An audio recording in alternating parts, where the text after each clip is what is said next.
We're continuing to follow the fallout over the president's handling of Ukraine, this allegation that he leaned on Ukraine to dig up dirt on his political opponent in advance of his re-election effort. The story keeps unfolding, not in dribs and drabs over the course of today, but sort of in buckets. Because there is, on top of everything else, a presidential campaign going on in the middle of all of this, and not just the president's campaign. There was a chorus of reaction from 2020 Democratic candidates after Nancy Pelosi today formally launched this impeachment investigation against President Trump. It was also a good illustration of just how fast this thing is moving. For example, just last week, candidate Andrew Yang, former tech executive and entrepreneur in the 2020 primary, Andrew Yang just a week ago said he was for impeachment, but he called it impractical to try to do it without the votes in the Senate to successfully remove the president from office. Now, after a week of fresh reporting on this president and his involvement in the Ukraine scandal, Mr. Yang, as of today, has a fresh take. Quote, given the president's latest actions, I think impeachment is the right path forward. Asking foreign leaders for political help in return for aid and then suppressing your own agency's inquiry is egregious. There have to be limits, and Congress is right to act. I've spoken to a lot of the 2020 presidential candidates. I have never before had a conversation with Andrew Yang, but I'm very happy that he is here in studio tonight. Mr. Yang, thank you so much for being here. Oh, it's great to be here. I wish that we had a busy news day to talk about. I know.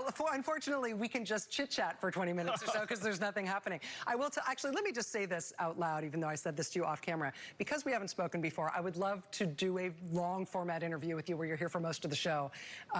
Mostly because I have lots of questions to ask you. In this case, you got squoze a little bit by this breaking news, but I promise you'll come back for a longer discussion. Thank you. And obviously, I mean, it is an historic occasion, so I just feel fortunate to be able to have this conversation with you. Good. Well, let me get your reaction to what's happened today. Obviously, what happened over the last few days and today shifted you a little bit on this question of the president's liability and whether he should be pursued with an impeachment proceeding. How have you evolved on this issue? What do you think about this latest news? No, I'm in lockstep with Nancy Pelosi, where I think she was reluctant earlier to pursue impeachment because she thought it would run aground in the Senate. And then there would end up being this motivating or galvanizing force for Donald Trump supporters, how he's being persecuted unfairly. And then after you impeach him, if it doesn't work, then it's hard to impeach him again. And so I think these were some of the things that were going through Nancy Pelosi's head. They were going through my head. But then this past week, when we saw just how far he was willing to go, even now, after we'd already investigated his collusion with foreign powers, I feel like Nancy Pelosi felt she had no choice but to move forward, and I agree with her. In terms of I've been thinking of this as collusion to Electric Boogaloo, that this is the president turning around. I mean, literally, the day after Mueller testified to say that he's willing to try, he didn't get nailed for it, for whatever happened with Russia, he's willing to try it with Ukraine. I guess that part of the strategic calculation the Democrats have to make here is whether or not this is something that they should investigate, spell out everything that happened behind it, get to the bottom of everything, or should they just consider this the president's publicly admitted behavior? Is that enough to just move forward with impeachment proceedings regardless of what else happened around this? Well, I think this is a great catalyst, but I believe one of the benefits of impeachment is that we can unearth new details about any of the myriad avenues of investigation that maybe individually might not have led to impeachment. But I think that this is in many ways an opportunity for us to see just what's been going on after you turn over the rocks. In terms of the president's behavior here, your initial reaction about this, that if he's not removed from office by this process, that it might actually politically bolster him, might make him more effective in the 2020 campaign, might make him be able to turn sort of a persecution complex into more support from his base. Do you just feel more relaxed about those concerns, or do you feel like they can't be operative given the seriousness of the thing he's accused of? I think it's the latter, where at some point you have to exercise your constitutional authority and utilize the checks and balances system to say, look, this is a country that has the rule of law, and that you can't have your president colluding with foreign powers and putting pressure on them in return for aid against political rivals. At some point you have to do the right thing, even if the political calculation isn't necessarily in your favor. In terms of the Democratic field, obviously you've had a slow and steady rise in the polls. You got a national poll, you came in at 8% today. Yeah, I like that one. Yeah, so I was just going to say it's the highest standing that you've had in a national poll, leaving in the dust a lot of your fellow candidates who have held elective office before when you haven't.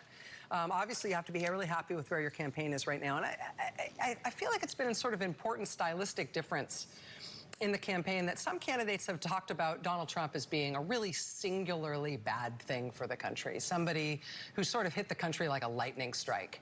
Whereas other candidates have talked about the country as being sort of sick enough to elect Donald Trump in the first place, and that he should be seen as a symptom rather than a singularly bad thing. Where do you come down on that?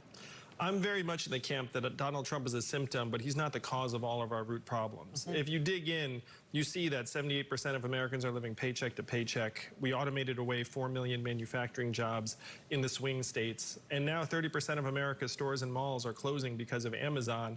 And being a retail clerk is the most common job in most of the country. Even if we were to get rid of Donald Trump in 2020, and I frankly expect him to be there and to beat him at the ballot box, then we have to do the hard work of reversing many of the problems that got him elected in 2016. If you had the choice between running against Donald Trump or running against Mike Pence. Oh, no, Donald you just Trump said that. President Pence. President Pence. I mean, I doubt that Donald Trump is going to get removed by the impeachment process, but today's been a weird day. If you, Andrew Yang, had the choice of running against Donald Trump, president, or Mike Pence, president, who do you think you'd have an easier time beating? I would be thrilled to be running against Mike Pence because that means that Donald Trump has been out of office for some period of time. That would require about 20 Republican senators to have a change of heart, which, as you suggest, I don't see happening. But if that were to happen, I'd be there celebrating alongside many other Americans. Andrew Yang, thank you for being here on this very, very busy day. I look forward to having another opportunity to talk to you in this exact same place, and I look forward to seeing you at the debate next month. Thanks. I'll see you soon, Rachel. Really Thank you. appreciate it. Thanks. We'll be right back.